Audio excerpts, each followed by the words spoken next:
欢迎来到新闻频道。当您订阅频道时，演员们会很高兴。热巴新剧虽然不能同时拥有一切官宣，一人分饰4角，短剧卷死国产长剧。2025年10月20日，迪丽热巴主演的迷你剧虽然不能同时拥有一切正式官宣，可让观众震惊的不是明星阵容，而是迪丽热巴在剧中要完成一项不可能的任务，同时演绎4个角色状态。这部剧的设定堪称国产剧最大胆的脑洞。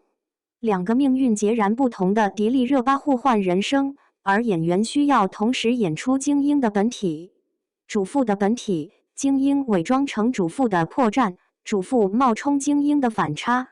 剧中迪丽热巴分饰的2位女主角，虽同名同貌，却活在天壤之别的人生里。魏兰爱是北京精英作家，住高级公寓，谈文化项目，表面光鲜却陷入创作瓶颈和情感空虚。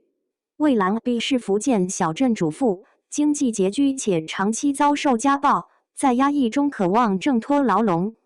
2人因一场奇幻设定在平行世界相遇，发现对方竟是另一个自己。这种设定改编自日本直木奖作家山本文绪的小说《蓝》，另一种蓝。可剧即将原著中的东京背景本土化为中国南北地域对照，上海与福建的双城拍摄，强化了2种生活的对比，一边是摩天大楼里的咖啡香，一边是市井小巷里的油烟味。制作团队特意用冷色调拍摄精英线，用暖黄色渲染小镇线，视觉上刻画出2种生存状态的对立。开始2人因羡慕对方生活而达成互换协议。精英作家渴望主妇生活的烟火气，主妇向往精英的独立与尊严。可很快他们发现，每种选择都藏着无法妥协的代价。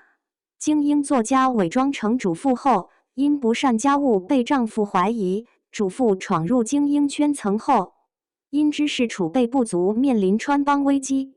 当利益冲突爆发，2人从合作走向对抗，甚至策划消灭对方以独占人生。剧中通过双女主的关系裂变，映射现实女性在婚姻、职场中的普遍焦虑。例如魏兰 A 虽事业成功，却孤独无依；魏兰 B 有家庭却失去自我价值。编剧卢文莹表示，选择即后悔，放弃即遗憾是女性的永恒心魔。双引号。该剧虽只有6集，可幕后团队堪称豪华。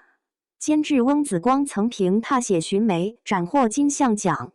擅长刻画人性暗黑面，导演吴晨成以多线叙事见长，曾执导《大事件扭蛋机》。朱茵、叶童等资深演员甘当配角，叶童的角色至今保持神秘。预告片中仅露出一个阴郁的眼神。爱奇艺将这部剧纳入微尘剧场，主打短剧精品化，每集50分钟的时长接近电影。团队采用4K 电影机拍摄，动作戏坚持实景而非绿幕。例如迪丽热巴在码头追逐戏中亲自上阵，雨中拍摄长达12小时。官宣前，该剧女主曾传闻主义赵丽颖，结果花落迪丽热巴引发粉丝热议。而男主陈浩森的加盟让观众质疑资源降级。可制片方透露，选中陈浩森是因他有少年感且演技扎实。